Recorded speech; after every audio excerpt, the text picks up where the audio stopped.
You want to explore these themes? Explore these themes. You can do that.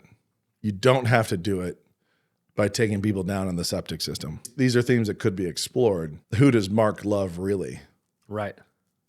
And is it unfaithful of him? When he does not know his wife. Right. He has no knowledge of her. Yeah, it's a fascinating question. And so he has no knowledge of her whatsoever. The real Helena or the Heli, who is it that he loves?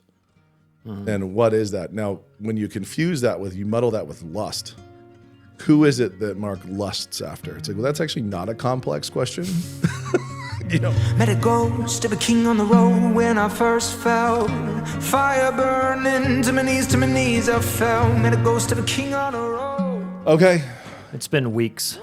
Has it? Here we are. Has it been weeks? It has, but busy weeks. So we're squeezing in a short one today. Just a quick one. Just to hit one so it doesn't go extinct. Right. And it's SAS, people. The Oscars edition.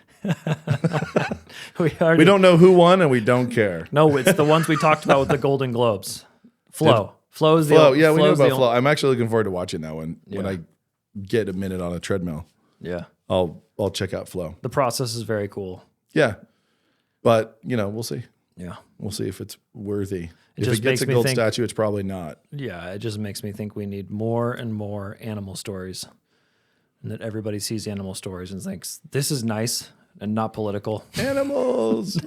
Milo and Otis. Right. Part 17. Yep. Chips the War Dog even. Let's not talk about anything of World War II except Chips the War Dog. Perfect. Do something like that. Ideal. Okay, what are we talking about, Brian? Let's get right into it. Well, before this is just to prove to people that we're not dead. The podcast still exists. Yeah. Here's another one. Severance. And my frustration with this new season. Yeah.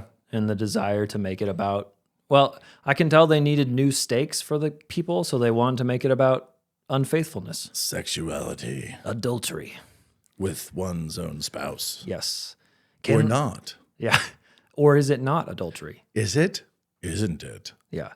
And that find out now in season 2 of Severance. Season 2 of Severance. Yeah, the adultery. Yeah. They really pooched it hard. But is that what happened? They just thought, hey, we can't be doing the same story, and no one really cares what Severance is really about. So we got to find something new. Because I did care what Severance was really about. I wanted to find out what project they're really working on, and I assume at some point... Cold Harbor, Brian. Right. Cold Harbor. In a world. Anybody who was interested in Severance or has enjoyed Severance season 1, go watch The Secret Life of Walter Mitty. Yeah. It's happier. And it shows some of the same quirky tone and dynamics and the things that Ben Stiller enjoys highlighting in the human experience. Some of the same actors even. Wow. And so you see when you have a personality like Stiller who did a thing and then he's like, man, I really like that actor I worked with in Mitty, who was the drunk helicopter pilot. I'm going to pull him together. He's going to be representing the board in Severance. I've got Adam Scott, who's this horrible boss. He's firing people. He's the transition guy. I'm going to pull him in. I'm just glad he didn't pull Sean Penn into Severance. But just ruining everybody. He's pulling. People do that. They shop around. Wes Anderson works with the same, actors over and over and over again. All the Wilsons. Yeah, it's pretty normal. It's not abnormal once they come to trust somebody. The first season of Severance was really impressive. The second season ran into 2 problems. And the most recent episode was actually very interesting. That's what I've heard, and I haven't watched it. But you can spoil it if you want. But it was well executed, and the creator was involved in writing it again. And it's sort of like, okay, we're getting to the back end of the season. And it was the squishy middle problem again of just 3 real bad if you think ones. of a season, well, let's talk about House of David. So the first writer's room on House of David we're doing 5 episodes.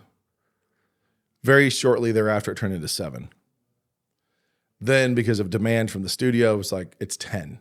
So did you guys say it has to be 7, or was that all studio down stuff? This is all like executive level down. Now, John Irwin also had opinions at 5, and when he saw that there was a lot of appetite, it was like 7, and he was talking to TV people, and they were like, no, you have to milk it. Features have to be efficient, but feel like they're not. One of the biggest ways to tell that a feature is amateurish is if it feels painfully slow, but it's not actually doing. It's just struggling to move. Features go. It's like go, go, go, go, go. And it's supposed to feel effortless and not feel rushed, but it is rushed. Like you can set your clock by it. It's like we're really cooking. And there's exceptions, obviously, but as a rule, a really professionally done feature can feel smooth and effortless and not rushed at all. It just takes you like you're falling down the stairs. You're just naturally moving to the next thing. But a TV show is different. And a TV show is more novel-like in that you're from episode to episode, you have to carry tension and then get you to watch and engage. Every single episode transition is another point of friction where you lose audiences. You're never onboarding more people at episode 4. The funnel starts at episode 1 and then it shrinks and shrinks and shrinks. And you've got to simultaneously meet demand. And so people want to watch a show that has a bunch of episodes and streamers are going to buy more episodes because they need more content. Yeah. And so you're trying to create these hangers and these funnels of tension that carry people to the next and episode. You don't have to worry about the feature because most people don't walk out of features. Yeah. Or once they're watching, a lot of people turn off at 20 minutes. Okay. Like 20 minutes, a lot of people exit in the streaming world. Gotcha. However, out of theaters, very few people walk out. It has to be pretty awful. Yeah. The barrier to entry is getting them to start. But once they're starting, you want to just flow them through this experience and then they exit the other side. In a series, every single episode has to successfully sell you on the next episode, has to carry you to the next That's one. why you have the corny cliffhangers that are kind of a stereotype. The idea that, every episode ends with... But then in the middle, by the time you've reached a certain point and you've gotten through a few, you have to prolong the season, but you have the people you have. The people that you've kept from episode 1 to episode 2 to episode 3, you pretty much they're gonna finish it. Right. And we're milking it now. We're stretching it. And so I think of like a season of TV as like watching somebody take a piece of bubble gum and you're trying to pull it and you want it to be even, but actually it's always going to be a bulk on one side and a bulk on the other and these tendrils in between. Okay, and that works with story structure too, right? Because if over a feature film, it's okay to have a fun and game section. Yeah. But you can't just not just okay. You must, but you don't have. It's helpful, right? It's good. But in a TV show, if you're doing whatever those 10 episodes, each episode, it seems like if you tried to take the plot points of a fun and game section and making it meaningful, I don't know what's in the current story structure. That seems like very hard to do. If you take a fun and game section and then think, but we also have to have a cliffhanger in this as well, I can see why they run into some cliffhanger trouble. Is the wrong word. What is the word? We'll just call it catalyst? for now. We'll call it a tension hook. Yeah. The thing that makes you think, okay, got to watch the next one. Something that would make you watch the next thing. It doesn't have to be a cliffhanger, but it's just there's interest. A problem. There's curiosity. There's a question mark. There's like, I wonder what's going to happen. I wonder what's going to happen when the Vikings get to Paris.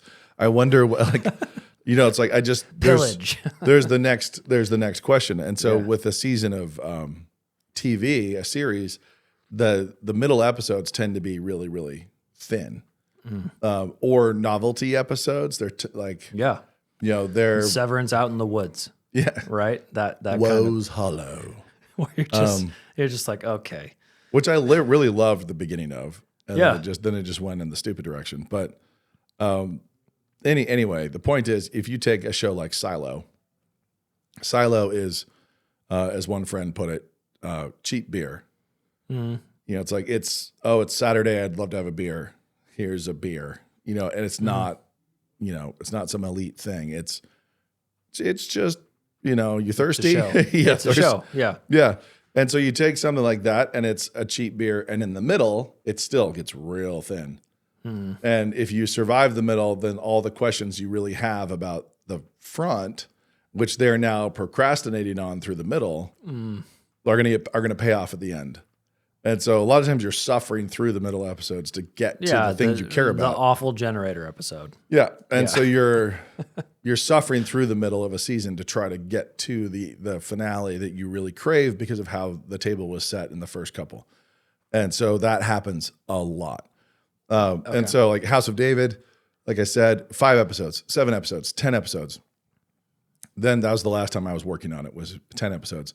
So I was show running the 10 episode thing, doing that show running pass. And then the writer's strike was coming. I got terminated. And then they handed it to somebody else. And the new deal, they were like, you know what? Let's take the first 5 episodes. Let's break this 10-episode arc into 2 seasons. And let's take the first 5 and the second 5, and let's turn the first 5 into 8 and the second 5 into 8. So now we went from 5 to 7 to 10 to 16 across the same narrative. I mean, I think that is cheap beer. But let's add water or whatever. Yeah, just pour But some that's water. that the way that works, that's not uncommon. That's normal. And the thing it is in TV, be patient, set the table, let the viewer explore the characters, the world. Like there's a patience to it when it's working. So why do I think it's the opposite? Am I just silly? Like, Because you're a dumb consumer, Brian. That's kind of what I was. You're gonna a ask. victim of the industry. Have you watched American Primeval?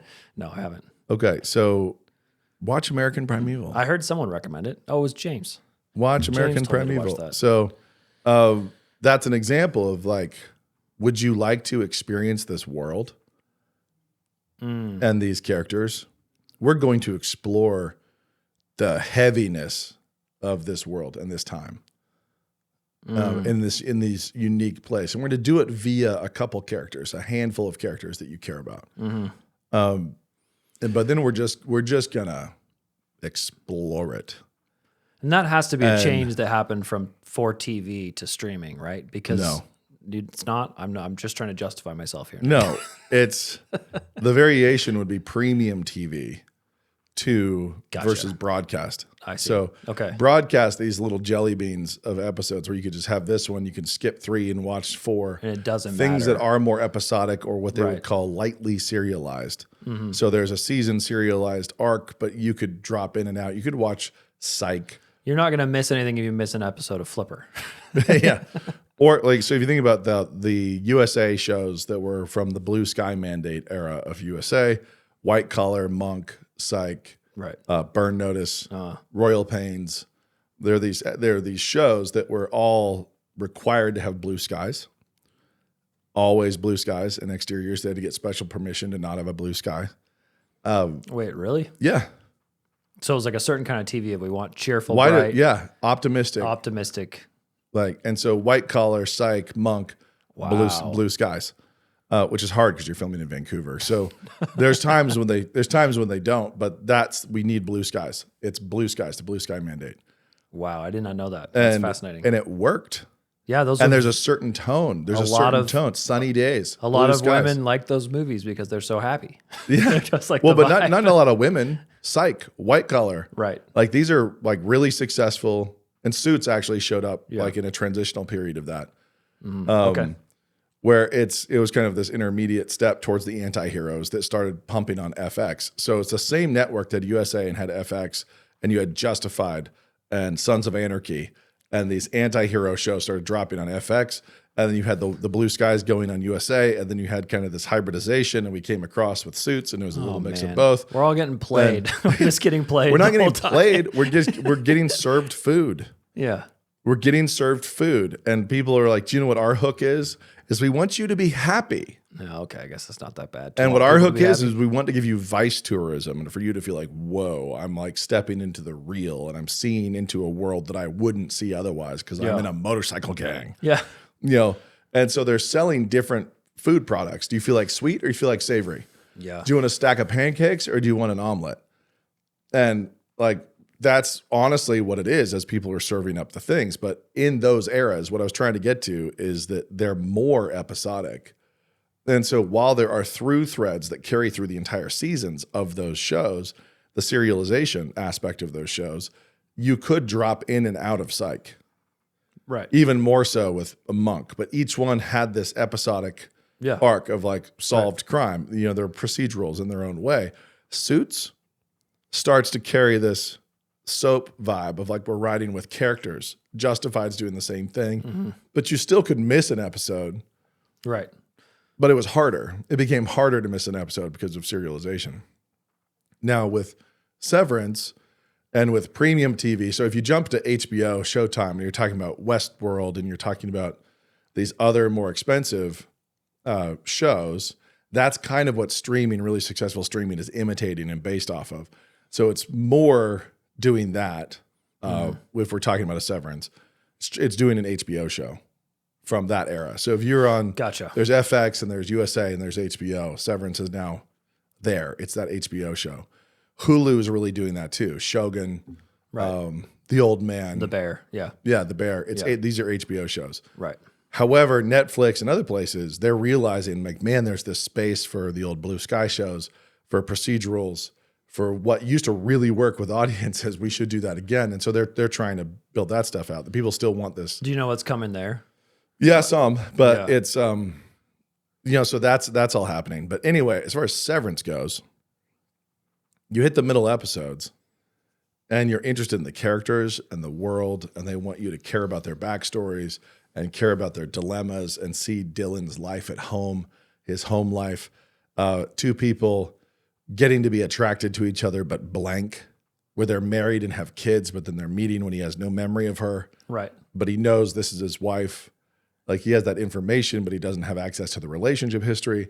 And they're playing with all this weird stuff, some of Yeah. which is interesting, Right, some of that's- which is just dirty. Right. But in the middle, the thing that happened, the middle of Severance season 2 is we are, and I'm going to just be harsh, we are abusing the loyalty of fans who will put up with this crap to get to the Stuff we care about. to the end. What is Cold Harbor? Yeah, exactly. What's going on? Right. Yeah. Will he find Miss Casey? Will Mark Yeah. find his wife? And they actually only recently figured out how that they should make us care about Mark's wife Right. No, that was at all. was So that's the last episode. The most recent episode suddenly connects to the broader tension because they had not built any loyalty to Miss Casey / Gemma at all. And so that's kind of like a remedial episode from the creator, Erickson, who wrote that. just being like, hey, hold on. Okay. Yeah, but prior to that, you actually see people abusing the loyalty and trust of fans, passing the time because they know they've got to get to the answers at the end. And they've actually, I've seen a huge drop off from fans there. Like they over abused it. And so now they're pulling it back in. And the fan drop off makes sense because it was dirty. And suddenly I'm looking at VidAngel being like, man, like, What's in here? Yeah. I'm filtering, I'm setting these filters, and I'm just like, really? like Yeah. what's going on? And we had been not watching Filtered. Then suddenly in season 2, it was like, oh crap, we really have to turn on the filters. We actually really need to utilize VidAngel again, which luckily it's on there. The filters are there, so you can do that. But the other thing that happened is DEI. Oh. So that also happened to season 2. And you go look at the writers and the directors of these episodes where the gum is thin, like where we're pulling the gum thin, and you're just like, really, guys? We gave some people a chance to be auteurs and come in on a thing. They did not have it. And Well, these are the throwaway episodes. So we're going to let you direct this. We're going to let you write and direct. And it's not to say these people don't have talent. I'm not trying to over patronize them. I'm saying this isn't Stiller. This isn't Erickson. These are some woke opportunities to just kind of hand these episodes off to the DEI, the International Brigade. It wasn't so much. It's not like it was quotas. Minority quotas. Yeah, or it was whatever. just like we're going foreign. We're going to let international. other people try things. Yeah, we're going weird. We're gonna let other people. Well, that's what it explore felt this. like. I mean, as soon as you find out we're doing Severance, but in the woods, you think, okay, either this is a director trying something really fancy, one brought in here, or they're like, we have to change this because we're running out of ideas. I think the idea was great. Yeah, Severance in the Woods was great. and then coming, I mean, The back half of that episode, the act 3 of that episode was horrific. it definitely made everybody sit up and pay attention to the first 20 minutes. As you're like, wait, what are we doing? Yeah, we're with tents. But then it was like they went into this Helly dynamic. Yeah, Helena Helly, who is she really? Seduction, et cetera. And it was just like, oh gosh, really. But it was that one had a bunch of great stuff, and I know that the hands of the creators were heavily on that, on that episode. But then they just took it in a bad direction. They can't be trusted. So but you start to explore previous credits of some of these people who are contributing, and look at the people they were handing these things to, and then suddenly the most recent episode was strong, and you're like, oh, it's the creator writing it again. Like he's writing it again, and he's unpacking the backstory of Miss Casey, Gemma. You know? So he understands what people care about. Yeah, and here what we are. the tension is in the theme, and then we're back on. We're back on track. But track, all TV nods in the middle. Yeah. When serialization, it's really hard not to nod. I mean, it just also made us seem like we didn't like Mark anymore. It just made him kind of an unhappy, mean character. Where likability fell off a cliff yeah, through those episodes. He'd been so cheerful. Yep. Like naively optimistic all the way through the first season. And this second season, he becomes this more hardened. Yeah, it becomes problematic. Yeah. Okay. Anyway, so I think that's what's happening then. I know some diehard Severance fans that just walked away completely, who'd waited 3 years, loyally, trusted Stiller, trusted these guys. Like, man, this is honestly the best TV show ever made. And there were arguments to be like, there was an actual conversation to be had. Is this the best TV show ever made? Season 1, is it? And it was like, it's pretty good. I mean, like in terms of it's in the conversation, advocates for it could argue. I wouldn't make that case, but there are people who make that case and they make it compellingly, and you could have that, you could have that argument, and then those people were walking away. Yeah. So season 2, when you have people who are saying this is the gold standard, this is the best season of television ever made in the history of television, and then by episode 4 of season 2, they're like, I'm out. I don't care. I'm not even going to have any of my questions answered from season 1 at all. Just done. Isn't that how diehard fans that's kind of the way they live or die, though? No. Not industry people. I'm thinking, okay, industry. I'm thinking of the connection and closeness between extreme passion and extreme hate. Sure. And that's sort of what. No, people who feel extremely are going to feel extremely, but the fact is, if they're going to make an intelligent case, this is the best television show ever made. Sure. And then they're going to like shake the dust off their sandals and walk away. Right. That's a pretty bad drop. Yeah. You fumbled it. You just had to answer the questions, unless the first season was by accident. But I don't think you can do that by accident. I'm thinking of shows that set up tons of questions, like Lost, and then never answered it. Yeah, you're constantly rolling the next cue card, and then you're realizing, they didn't have a plan. That was just kind of going. I think most of the stuff in the frustrating episodes of Severance 2 thematically could have been covered, and it could have remained interesting. And in a way that does not just infuriate or feel hollow or punch the likability of some of your essential characters just in the face repeatedly. Yeah. So the way they damaged likability, that's huge, was just. I mean, I'm curious how you can there do were it. Genius lines in those episodes, and there was just absolute stupidity, and both mixed in. Yeah. And I actually think the end of the season is likely to pay off based on the previous episode. I think it's likely to be interesting, but there will always be these weird, crappy episodes that gave the whole thing kind of a stink. Yeah. I mean, and the big reveals they're doing, you can do those a few times and they're fun, but also imagine finding your favorite room, going into this beautiful room, and you're like, this is the vista's perfect, the couch perfect, the fireplace in the ideal spot. There's this great book, everything's ideal. You're like, you love the views, you love where you are, you love the temperature, everything's fantastic. And then you're like, I want to go back in here. I want to see this thing again. You go in there, and this time there's a really gassy Mastiff in there as well. And the views haven't changed. Yeah. The lighting hasn't changed. Everything is exactly as it was. There's just now a stench. A flatulent canine. There's just a stench. And that's really that stretch. So even though people are pulling bubblegum, they're pulling bubblegum, and the middle episodes are always going to be that stretched bubblegum, and you're going to have front-loaded and back-loaded, if in a good show, front-loaded and back-loaded payoff. Then the middle is kind of tenuous, tends to be tenuous. Despite that, it doesn't have to be a flatulent Mastiff. And people went from having their favorite room, and suddenly they don't want to be here. I don't want to be here. It's like, but there's Helly and Mark sitting on the couch across from you. They're amazing. You love these characters. They're so interesting. But there's this flatulent dog.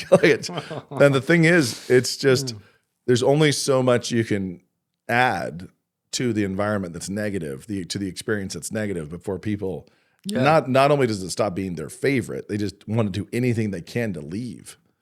They would rather go watch old episodes of Monk that make them feel good because the sky is blue. Yeah. It's just. Right. And that so how would happens. you fix it?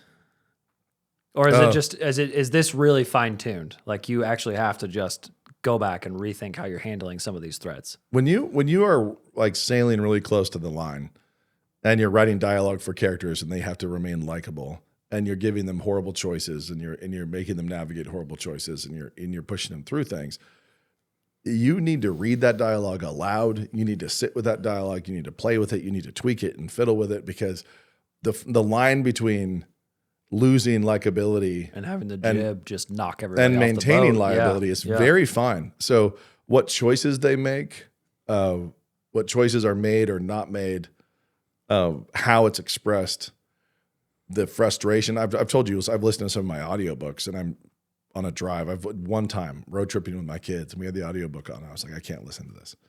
Yeah. The inflection is wrong. Like people who are being playful and this is banter are suddenly snarky and mad. The inflection's off. Then I can't deal with it. The likability's bad. And, it's really fine tuned. Right. So you want to explore these themes? Explore these themes. You can do that. You don't have to do it by taking people down in the septic system. You don't have to do that. And so these are themes that could be explored. Who does Mark love really? Right. And is it unfaithful of him? Yeah, that he likes Helly now? Versus when he does not know his wife. Right. He has no knowledge of her. Yeah, it's a fascinating question. And so he has no knowledge of her whatsoever. And this Helly character, has no knowledge of who she really is. And the real Helena or the Helly, who is it that he loves? Mm-hmm. And what is that? Now, when you muddle that with lust, who is it that Mark lusts after? It's like, well, that's actually not a complex question. Yeah, that is so true. There's no complexity to that. That's not interesting anymore. It's a brute. That's the farting dog. Yeah. It's like we've moved down into base instincts. Right. And it's just all of a sudden you have to deal with guilt even when you don't think they're guilty. Like guilt becomes an underlying question. And Helly's upset that he lusted after Helena. It's the same woman, but two different memories. Right. And so she wants to be lusted after too. And it's like, that was not fun. This is not fun. This is not philosophical. This is not this is not interesting to explore. And it's a basic equivocation on true love. What is love actually? Right. And I've seen more complex navigations of what is love in the show The Vikings. Like this was it was so base. This was so base, it was so debased, and it was boiled down to just brutal animal instincts and lust. Yeah. And that's it. Right. And what is it to lust after someone really? Yeah. And it's like, come on, no. Yeah, because we all know it's so base and it's so dark and it's not complicated. Yeah, it's the simplest of instincts to explore, and it's unfortunate. They also kind of doubled down on the gay thing. Right. I did find it hilarious, though, hilariously beautiful that we're in the Midwest, and you have a couple gay dudes who've been together for a long time talking about their Lutheran, their Lutheran ministrix. So, oops. And I'm like, the pastor, Gail. A little hat tip to the reason for and it. I'm like, and the thing that's so funny is I love that. Yeah. Now, I don't like the perspective. I don't like what they're exploring. I wish a Christian had the nerve to explore a couple just awful humans who are going to church and being led to hell by this Lutheran pastor. Ministrix, yeah. Yeah, I like ministrix as the best way to describe that. But anyway, I hate what they're doing. Right. I hate what they're doing with those characters. because of their perspective, but their willingness to walk into that weird complexity and explore this Midwestern apostasy, that type of apostasy that exists out there, that could be interesting. It's just unfortunate that the wrong people are exploring it and exploring it for the wrong reasons. But the rest of it, it's gotten so base. Yeah. And I would just say the middle episodes were just exploring the urges of dogs, which is that's a good description. I mean, it started out with very fun stuff, like even down to the level where Irving's asking Helly about the night gardener, or Milchick is talking about Cobell not descending to this floor to bedevil you any further. Like the dialogue is just all the fun stuff. We and then his performance review is amazing. You use big words and you misuse paper clips, and also you screwed up your outdoor whatever it was called. Really funny. And then the decorations, all that, the Microdat uprising being the theme and the way they contextualize that. I actually was really enjoying it. Even the world remains worthy of exploration and kind of phenomenal. I also think the reintegrating arc is just kind of clumsy. Isn't that so stupid? That made me feel like I was watching, what's that, Stargate, that terrible show, from way back, where it's like all of a sudden we got a reintegration timeline. And I'm sweaty. Yeah. And I don't know where I am Yeah. or what's happening. There's two. And I'm having hallucinations. Are you interested in my hallucinations? No, I'm not. I honestly don't. People telling other people about dreams is the worst. So it's hallucinations. Hard. It's hard. As somebody who's done it, as somebody who wrote a book series based on a nightmare that I'd had, I know the level of difficulty is extremely high. Right. So. Yeah. Oh, man. Anyway.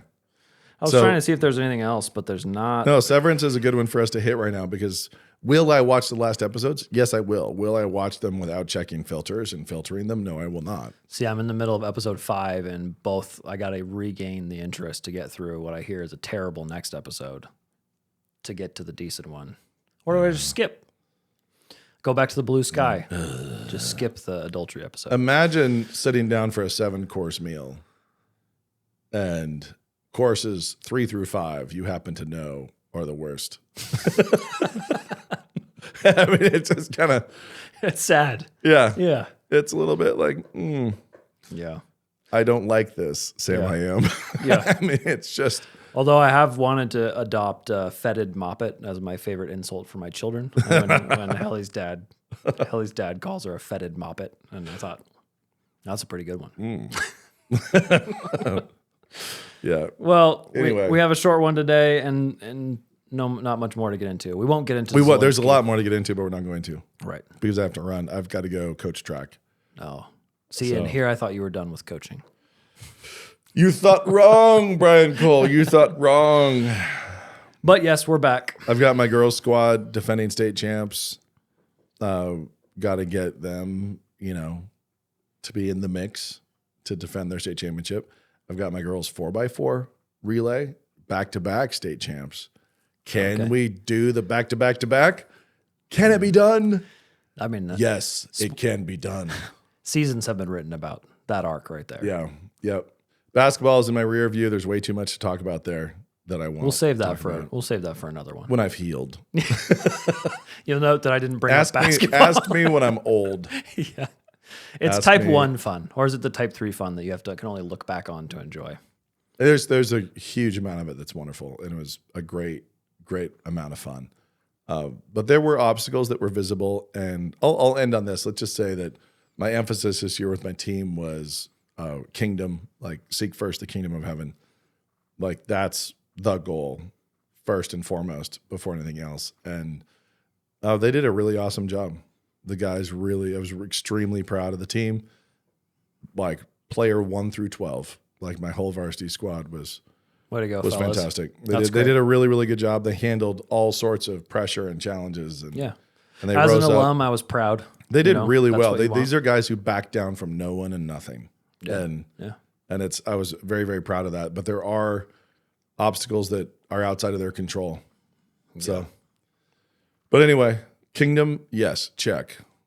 Did we get the banner? Did we go? No. We ended ranked 4th in state. We were in the toughest league in the state. We Lost to the district champs, right? We beat the district champs bad. And then we lost to them in a game in which all 3 of my starting guards were fouled out. And the last time that had happened was a year ago in districts. Like, we showed up to districts, and the intensity of the whistles was, and the hostility of the whistles was something we couldn't deal with. Brutal. And so we lost to a team we'd beaten by 28 in the district semifinals. The number 1 team in the state, that's, one of those two teams will probably bring home the state championship. Both in our league, we beat both of them, which is great. We beat the then number 1 team in the state undefeated at their place on their senior night, and it was a really great battle. And the guys did a great job. So there are a ton of great things, but there's also just difficulty when you have phantom fouls called and 3 of your, or you could just say your offense fouls out in the district semifinal game. When you are up 7 in the fourth quarter, your third guard fouls out, and you lose by 8 because the guys who are in there battling together are tough, and they coming off the bench, but they are not used to playing together. They don't play together. They're supporting cast. They're not ready to take on a state champion contender. It was just really, really difficult, and it was not possible for them. Yeah. So, but they poured it out there. Nobody backed down. Yeah. Nobody backed down. Those are the character moments. Game. The character moments. We got kicked out. We lost the district semifinal, and then we had to go through the losers bracket, which we made it all the way, and we made it to the last game where, like, okay, winner goes to state, and it's going to be a contender. We'll be one of the favorites. Whoever wins this game is going to be at state and a favorite. And my son, starting point guard, leading scorer, had his 3rd foul placed on him in the first quarter. And it was like, and off of just a loose ball, hit the basketball. Ref just instinctively blew the whistle, put a 3rd foul on him. It was a tight game. And if you look at the scoring differential, it's like we're right there and we're a little ahead. Right, we're just ahead, behind. Then he fouls out, and you see this bloop, this margin just jumps and does not revert. Hurts. He didn't foul out. He had to sit out because he had too many fouls, and it was quarter 1. Right. So anyway, we got through it. The guys did awesome, but we were unable to achieve in the district tournament the way we wanted to. But the guys really accomplished a lot of fantastic things this year. Yeah. So, and they're definitely leaving the program better than they found it. The program is getting stronger and stronger. Well, so I'll leave it there, and I'll run to track practice. Perfect. Break. Moving on. That's how I'm doing my therapy, licking my wounds in the basketball season by going off to chase a banner and track. So right. That's a good way to. My athletes better not disappoint me. That's coaching. Right. That's coaching right there. Peace. Some people prefer to be cremated instead of buried, but Granddad wanted to be buried.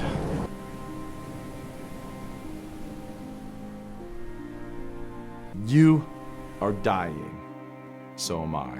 Every second I create more of my past, more decisions, more breathing, more love and more loathing. All of it slides by into the gone as I grab at more moments, at memories just made and already fading.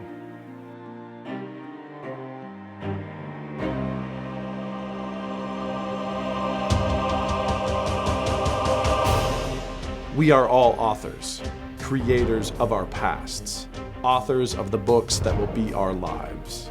When we race across the wet concrete of time without purpose, without laughter and love and sacrifice, then we fail in our mortal moments. See the past, see your life as the fruit of providence and thousands of personal narratives. What led to you? Lighthearted tales of neighborhood love, great tales of migrations, epic tales of global wars and comedies, dark stories about brothers and murder, tales of rape and grief and persecution. You did not choose where to set your feet in time. You choose where to set them next. Pause, breathe, eyes front. See the future. Do not stare into the fog of distant years. See the crystal choices as they race towards you in this sharp foreground we call now. The future flies at you in a never-ending storm of possibilities. God says create. God says live. Choose. Shape the past. etch your lives in stone, and what you make will be forever. You are dying, so am I. We march from page to page, and it is our living that takes us toward the end.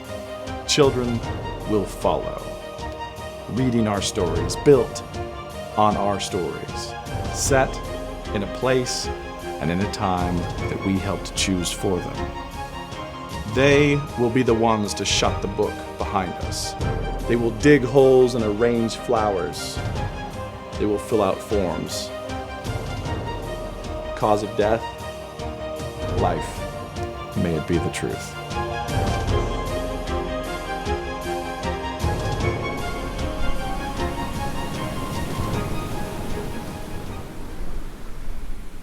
What's the point of the whole Bible? Kill the dragon, get